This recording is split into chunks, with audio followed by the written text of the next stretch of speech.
Ignition sequence start. 6, 5, 4, 3, 2, 1, 0. Liftoff. We have a liftoff.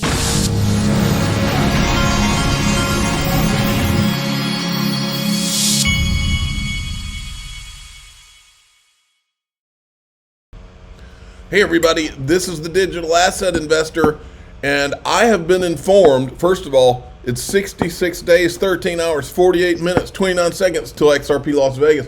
I was informed by Brad Combs himself this morning that today is the last day, because they're pretty much sold out on the VIP tickets now. So today is the last day for VIP tickets to XRP Las Vegas. After today, the only thing you'll be able to get is a general admission ticket. And so just wanted to make you aware of that. So today, in my member group at daixrp.com, I'm going to put my discount link back in there. I've put it in there several times, but I'm going to put it back in there for those of you that want to go ahead and pull the trigger on the VIP. But again, I'll repeat, today's the last day, because this thing sold out last year. I keep saying, because I want everybody to know, it's once it hit March, it was like it just all accelerated and sold out real quick. And so if you're in, and I was there last year, and let me tell you what, I was just blown away. In fact, I told Brad Combs, I was like, before the thing, I told him, I'll give you some advice that my brother-in-law gave me right before I walked down the aisle. He looked at me and he said, "Don't F it up." And that's what I told Brad Combs, and Brad over-delivered last year. I couldn't believe when I walked in there. I mean, he had the whole thing, like the smoke, I think it was smoke machines, and I mean, it was wild. And I guess he was born to do it because he spent his whole life as a drummer and being on stage and all that. And so I couldn't believe how well he did with the first one. And now I know this one's going to be at least 2 to 4 or 5 times as big. So this is going to be awesome. All right, check this out. Circle Press Room. Chad Steingraber, he says, the video game industry is going to be massive. Circle, BlackRock, XLM, USDC. And it is a little reminder that USDC runs on the Stellar network. I've thought for many, many years that XRP and XLM, those were the two chosen ones. Now, Circle, remember, Circle's going public. Circle has filed for their IPO to happen this year, and they did it confidentially, I think. Circle is still on the link. The private equity is still on the link to platform, and I'm sure at any moment when they, I guess, announce when they're going to IPO and all that, that private equity is not going to be available anymore. Link2 is my sponsor. Go check it out. I had some thoughts today. Just this morning I bought something, and I'm not going to say what I bought. I'll tell in my group daixrp.com. I'll tell you what I started buying. And I do not start buying. I mean, anytime it's like this, you start seeing people promote every kind of token known to man. But I wanted to remind everyone today, because this is the fact, Jack. Here in the United States, there's only one digital, no matter what people are telling you, there's only one digital asset in the United States that has legal clarity, meaning it's been through a lawsuit or it was included in a bill passed by Congress, both houses. Unless it has one of those two things, it does not have, and that includes Bitcoin. All Bitcoin has, as I sit here, is the opinion of the regulators over for the last few years. That's all it's got.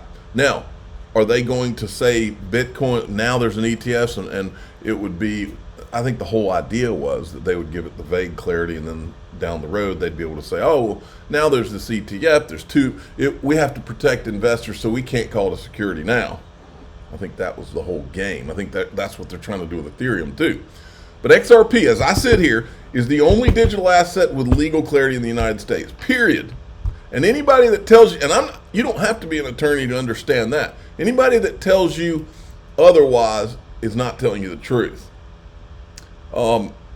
I believe, here's what I believe. I believe that the real opportunity in all these cryptos in the United States right now is looking at all these things and saying, okay, What could they create an ETF around right now that has legal clarity? They can create one around Ethereum because they created this vague clarity with the Hinman speech, and then they created futures and used the Hinman speech to be able to justify futures, and then they can get the ETF, and then they can throw. And I think this was the plan all along. Then they'll be able to throw their hands up. Oh, it would hurt investors. We can't hurt investors, so we're just going to have to not do anything to Ethereum. Just let it have the ETF. They do that. That's probably what they're going to do. But there's only one digital asset in the United States that has legal clarity. That's XRP. I will continue. In fact, I bought some more XRP the other day. There's a reason, and probably a lot of paid reasons too. There's a reason that you're seeing a ramp up of all these people attacking Ripple and XRP, and they're ramping up attacking people like me. And, oh, he's paid, and just lies. They completely lie. In fact, I saw one yesterday where people that lied the day before about me, then they were lying again. They created a new lie after the first lie was disproved. And then they created a new lie and said, I think they said that I was under an NDA with Ripple and Brad Garlinghouse and David Schwartz and whatever. And my NDA was that they're paying me, but I'm under NDA, so I can't admit it. Complete lie, completely fabricated. But they say it. There's a reason that you're seeing all these ramp up of attacks about anything Ripple and XRP. It's the only one with legal clarity, folks, and they know it. The bad guys know it, and bad guys can kiss my behind because we've been right all along. It's the only one with legal clarity. Just because you don't have, it's the worst performing, that doesn't mean anything if you've been here and really understand what all this is really about. If you really understand, Ripple's no ordinary company. If you really understand what that means and why that was said, then it's all this stuff's BS. All this negative stuff and people trying to take shots and complaining about Ripple doing this or that. It's bullshit. Sorry, excuse the French. I don't cuss on this channel a lot, but it is bullshit. All of it. It's funny to me because these people think that they can somehow change the perspective of channels like this. Go fly a kite. From the recent Mike Novogratz interview, the crypto veteran said that regardless of the political affiliation of the next SEC chairperson, there's a likelihood that many of the lawsuits initiated under Gary Gensler's tenure will be dropped. Looking ahead, regardless of the political affiliation of the next SEC chairperson, there is a likelihood that many of the lawsuits initiated under Gensler's tenure will be dropped, he said. This reflects the growing recognition of the inevitability of crypto's integration into the financial system. Well, the Ripple lawsuit, I don't think this will happen with the Ripple lawsuit, but the Ripple lawsuit was brought by Jay Clayton, but the day before he brought the lawsuit, as I recall, he met with Gary Gensler, so Gary Gensler pretty much brought the lawsuit. But I don't think that they'll drop the Ripple lawsuit. There's too much money on the line for them. I think they're going to see this through until Gary wants the trophy. He wants to be able to say, see, I got my multi-billion-dollar settlement. It's the record settlement in all the history of the SEC. He wants to be able to hold that up. And I think once he has that, you'll see Gary go off into the sunset. And I think they're maybe at the last minute, he may get one. He's not going to get as much as what he would have gotten if we hadn't busted Eastgate wide open. I can tell you that. But I do wonder if Mike Novogratz was betting dimes to donuts when he made this prediction, meaning I wonder if he was talking to any of his buddies over at Goldman Sachs or the regulators themselves. Maybe one day we'll find out just exactly how he bets dimes to donuts, because remember, the Empower organization does have his name on the list of emails they're asking for of any of these people that would have communicated when Bill Hinman was at the SEC, so that they could later bet dimes to donuts. Michael Saylor.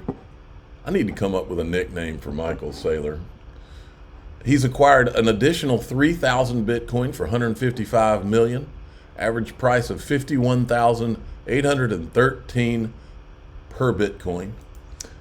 eGrag Crypto is rotating profits $7.50 and $27 is programmed. Attention required. Started skimming small profits from other coins and directing them into XRP. Folks, I'm starting to buy XRP again. I love the fact that all these people are talking all negative and the price is not doing anything. I've been here since 2013, boys and girls. Cry me a river. XRP only needs to increase by 7 times from 2017 levels to reach $27. This is my target, and I plan to sell at various price points to secure profits. I like it. I like the talk. I like the optimism.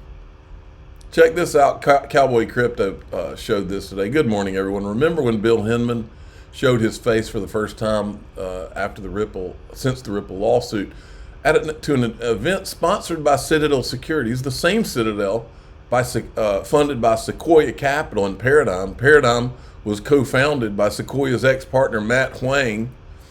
Well, Citadel's also, just by pure coincidence, it was featured in the recent film Dumb Money.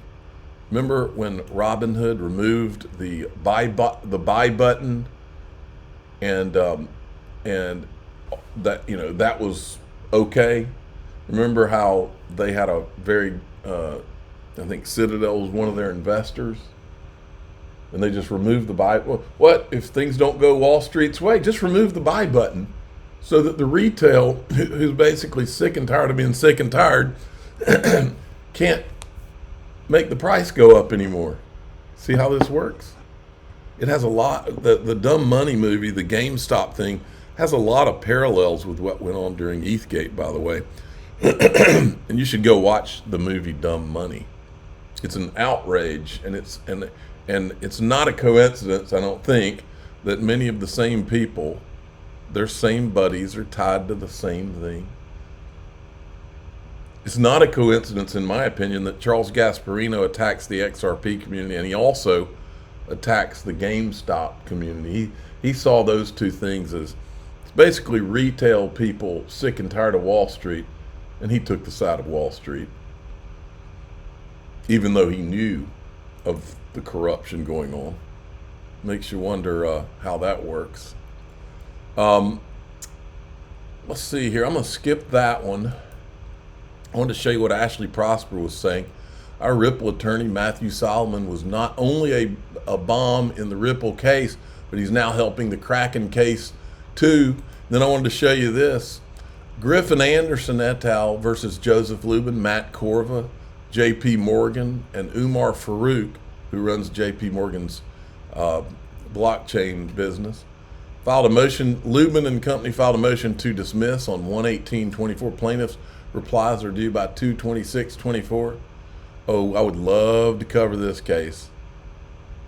These are all the characters, with the chickens coming home to roost for them in this lawsuit. All the characters from ETHgate.